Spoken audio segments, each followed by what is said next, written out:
Всем привет! Меня зовут Ангелина, и сегодня мы едем в Выборг. Приехали. Эту красотку зовут Вика. Она мой верный спутник и сегодняшний, да и не только сегодняшний, второй оператор и фотограф, за что ей, правда, большое спасибо. Она соглашается на все мои авантюры. Людей, на удивление, было очень много, но так как я теперь суровый работник 5 на 2, то выбора у меня особо не было, и нам пришлось поехать в субботу. Вот, но, к счастью, с Финляндского вокзала до Выборга ходит супербыстрая ласточка, так что мы добрались примерно за час, за 373 рубля, что я считаю достаточно быстро и недорого.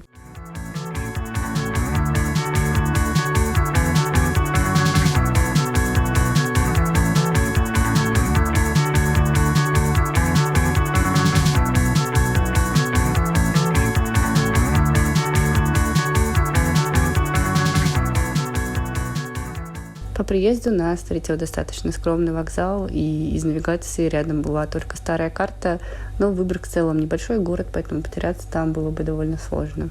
Также мы сразу обратили внимание на количество необычных и интересных зданий, которые увеличивали степень своей интересности по мере нашего приближения к центру. Далее мы забрали в какой-то парк скульптур, насколько я понимаю, который, правда, больше был похож на рекламу детского класса или что-то около того. И, к сожалению, в глаза сразу бросается большое количество визуального мусора, рекламы, магазинов в стиле нулевых и прочих ярких вывесок, которые очень неуместно смотрятся в таком историческом городе. Ну и куда же без вождя, да.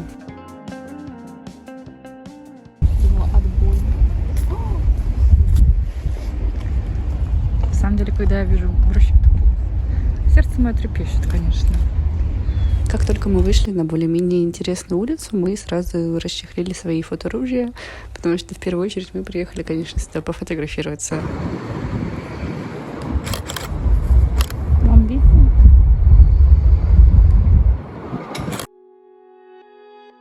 Далее мы двинулись к одному из узнаваемых мест Выборга. Это библиотека Алвара Aalto, про которую, я думаю, так все слышали. То, что она была построена и реконструирована финнами, то, что там практически нет искусственного освещения, она очень красивая, но, к сожалению, по субботам она не работает, так что нам оставалось только довольствоваться ей снаружи. Закрыто. Ну мы, да, получается? Угу. Также около этой библиотеки есть памятник Лосю, один из многих памятников Выборга, так что здесь мы делаем небольшой омаж Лёшке Метцентендлеру и двигаем дальше в центр.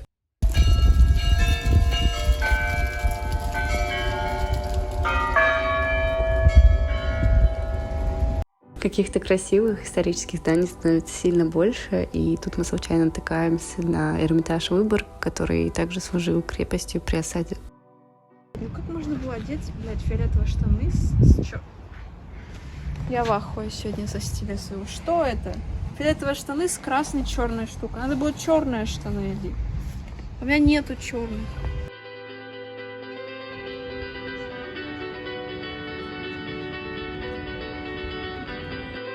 Это еще не центр Выборга, поэтому здесь еще можно увидеть такие вот контрасты архитектуры, хотя и в самом Выборге, забегая вперед, этого немало. Такие исторические здания типа. И вот. Нормально? Адекватно? Я считаю, нет. Реконструированная пушка и какая-то станция по добыче чего-то.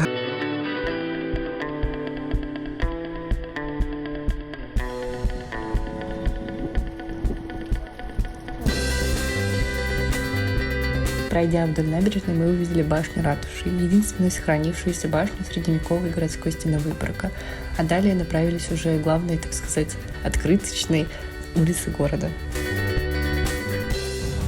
Казалось бы, красота, историческая застройка. Далее мы вышли к такому вот милому желтому трамвайчику, который является памятником и одновременно копией немецкого трамвая, который ходил по Выборгу до 1957 года. Как оказалось, внутрь тоже можно зайти. Там сейчас действующее кафе и очень уставшая, судя по всему, от туристов работница. Нет, как? Можно мы тут просто сфотографируемся? Спасибо большое. Мы присели рядом с трамвайчиком покормить голубей, и когда смотришь на эту брусчатку, конечно, проникаешься всей атмосферой, пока не повернешь голову и не увидишь вывеску круглосуточного магазина. Мы сами тоже решили поесть, и как настоящие туристы зашли в первый попавшийся буфет с кренделями. Возможно, это было не совсем аутентичное место, потому что было видно, что все сделано для туристов, для одноразового посетителя, но, несмотря на это, мне понравилась тамошняя атмосфера. То есть вот эти костюмчики, небольшие детали интерьера, это все равно придавало какого-то уюта, атмосферы и переносило немножко в ту эпоху. Но сами крендели, если честно, не представляют из себя ничего особенного. То есть он не супер вкусный, не фотогеничный, но я не пожалела, что туда зашла. Далее у нас аж два места, просто они находятся буквально в шаге друг от друга. Первое — это рыночная площадь. Рыночная площадь. Народные танцы сегодня. Здесь тоже каких-то уникальных товаров мы не увидели. То есть это либо туристические сувениры, которые продаются на Невском, либо какой-то хендмейд, тоже особо не уникальный. Хотя вот этот мужчина привлек мое внимание, я бы его сфоткала. Второе — это круглая башня, которая была построена для обороны и в дальнейшем использовалась как тюрьма, склад и много что еще.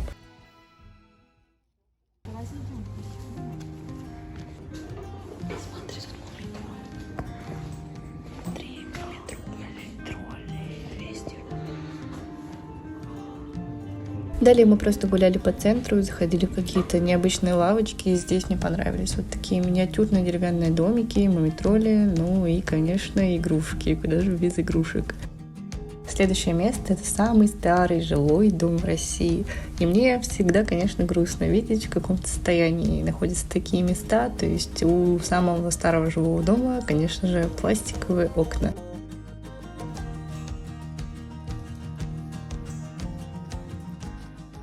И в целом вокруг него достаточно такая сильная разруха, какие-то выброшенные вещи, которые мы использовали для фотосессии.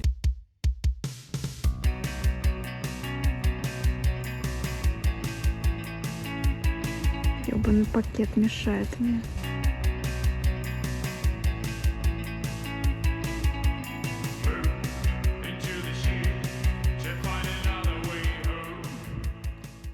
Обойдя дом вокруг, мы направились дальше гулять по Выборгу, а находясь в центре, хочешь не хочешь, ты становишься участником многочисленных экскурсий, тем более по выходным.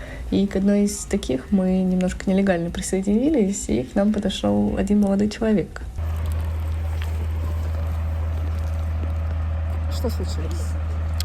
К нам подошел какой-то подставной гид и такой: Катя, тебе покажу интересное место. Мы такие, конечно, хотим. Я была против. Друзья, мы с вами на улице Водной заставы. Там в начале стояла башня Водной заставы.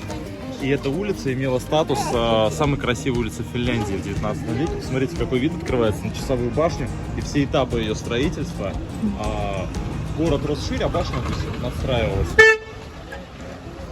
Да, вот так вот у нас ажиотаж на улице. Рекомендую посетить усадьбу Бюргера, точнее дом Бюргера. Вот эти старые каменные дома-замки, они всегда в глубине улицы находятся, потому что появились еще до того, как улицы стали прямыми и относительно широкими в 17 веке.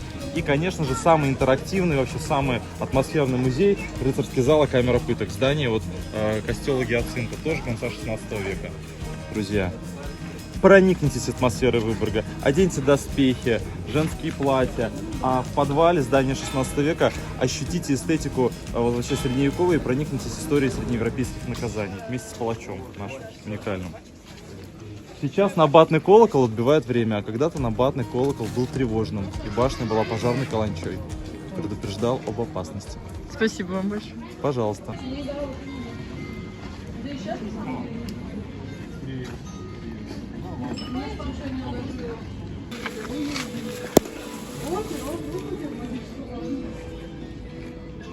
И пахнет навозом.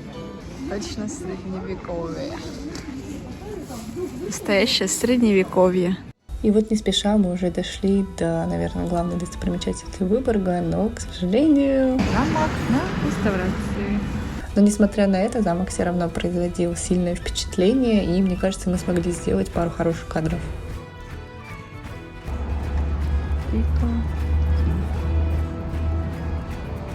замок. На территорию замка, может быть, и внутрь можно зайти, но так как были выходные, вход платный, людей очень много, и мы решили не тратить свое время и пошли дальше через реку по мосту. И тут я, к своему удивлению, увидела пазик, который не видела уже полгода, так как переехала в Питер, а за ним еще какой-то стилизированный или настоящий ретро-автобус. Тут мы зашли в парк и поняли, что силы наши иссякли, энергии на Монрепо нам точно не хватит. Это, правда, большое упущение, но я надеюсь и верю, что это моя не последняя поездка в Выборг, и мне было очень интересно взять вас с собой. Я устала. Хотела бы я сказать, что оставшийся час мы тихо запели в электричке, но нет. Места нету. Мы не хотим. Пошли за KFC. Мы обошли все. Пошли все. Всю электричку. Мы пришли за полчаса, но так как были выходные, поезд уже был просто не зайти, не говоря уже о сидячих местах. И в итоге мы ехали вот так. Ты думаешь, я буду это петь? Ладно. Встаю я молодой, подайте Христа ради, червонец, что-то там. Золотой.